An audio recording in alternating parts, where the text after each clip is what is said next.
Solasta 2 just had a bonus update today, adding in some highly requested character customization options, voice pitches, body morphing, and much more based on player feedback. And I'll be going over everything in this video in their bonus update 0.5, which is now live. Now, this whole early access has been based on continuous improvement on player feedback and co-creation with the community. Really nice to see them listening to here and actually adding in some customization options, as the character creator is a big thing in any RPG. Having many more options here to make a character that looks the way you want them to look is important, and it's nice to see that they have been listening. So all in all, this adds in new character presets, a body morph feature, face sliders, a character collection so you can actually share your creations with your friends, and voice pitch options. Looking ahead later on into the fall, we should expect to see some multiplayer, one new class, which, spoiler alert, it is the Druid. There's already Druidic items in the games I previously talked about in a video, more customization and new world events. Later on in the year near the winter, we should expect to see 2 new ancestries, 1 new class, which I think is going to be the Bard, but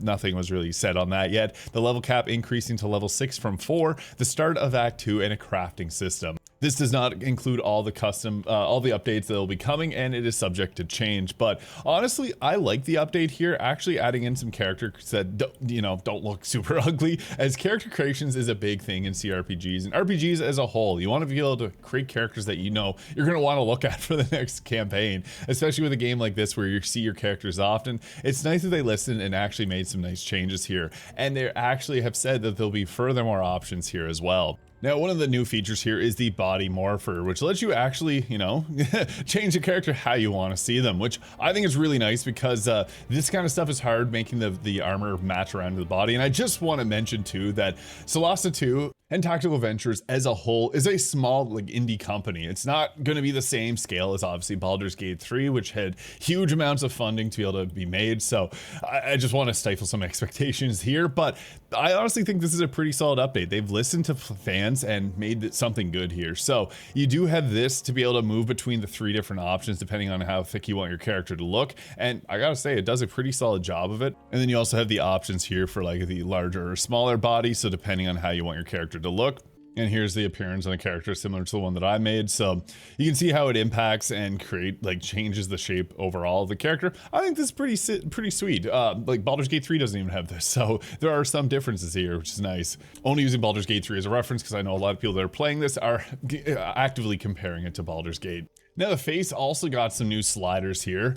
Pretty interesting. You get to choose from a number of different presets here for the face, and then you get to mold and kind of morph between these 3 options, so you get a lot of control over this, and it has been improved across the board here. In addition, you also have different sliders here to change a lot of the different features of your eye color, as you see there, and as you go through, you can make your brows more prominent, you can change the size of your eyes, change the nose length, cheek fullness. They added so many different options here that really do allow you to create a more custom character. And I gotta say, from the last time that I played this is massively changed. So for the better, because I was not the biggest fan of the character creator, and they did state right away after people's feedback that they would be updating it. So yeah, you can actually create some decent looking characters now. It does require you to mess around in the character creator, and I can confirm it's better than Dragon Age Veilguard. This game actually lets you make characters that look like you want them to, whereas Veilguard, every character looks the same. And you can do some real Dark Souls stuff here, making some funny looking characters if you want as well, but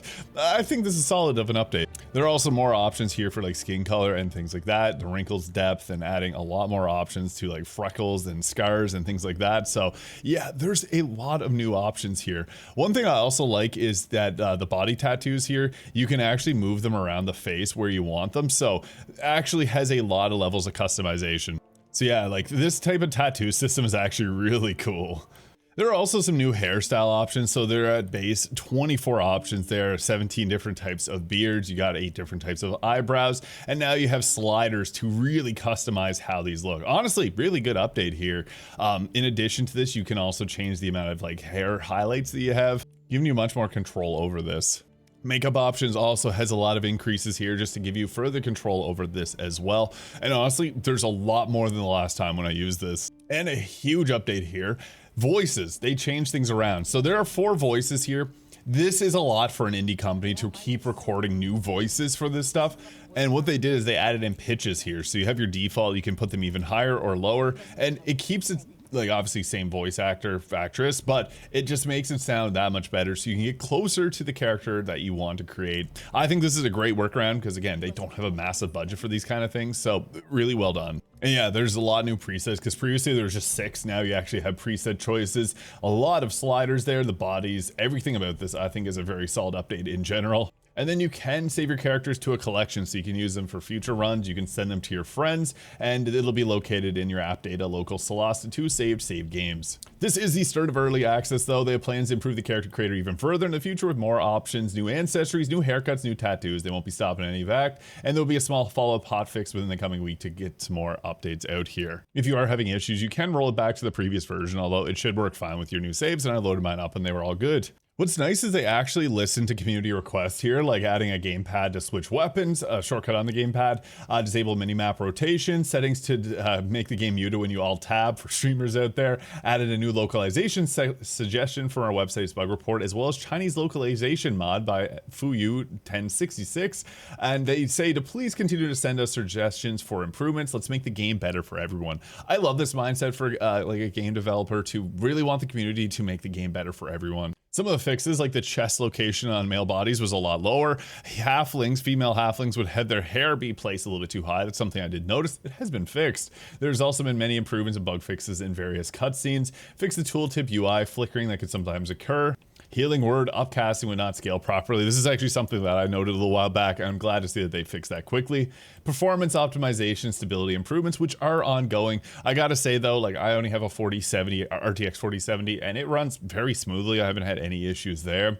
Fix the playing next icon on the bottom right, showing when the wrong character. The DM was a little too distracted by the snacks and did not pay attention to the turn order. That is something I also noticed. So like in your initiative order, it would sometimes have that incorrect with the wrong face, even though it would end up being a different character. They also fixed a couple instances of soft lock that could happen after making an opportunity attack on an enemy. I actually had a soft lock happen one time, but obviously when you play an early access game, that's kind of the expectation that there will be some bugs that do pop up. Updated the charm condition description to properly show that charmed enemies can still attack your allies, just not the charmer.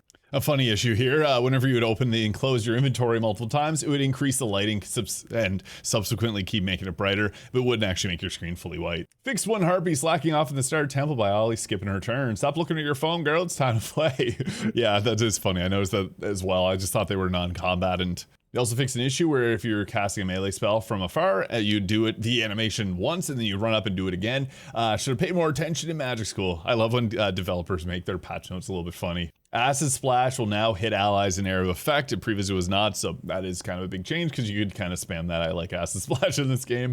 Fix the Haunted Harbor, sometimes not properly spawning skeletons in the giant crab dredger. This is something I actually got a lot of comments about, and there was a fix for it that I did share in one of my previous videos. I'm glad that is now fixed up. Fix some Spectres T-posing to assert dominance when slayed. I feel like they should put that back in. I love T-poses in games, but unfortunately I did not see that one happen. Fix guidance and stealth, inflicting the deafness status in real life upon the player. I guess it was making a loud noise. Fix the Scroll of Burning Hand to now be named the Scroll of Sleep, because that's what it was previously.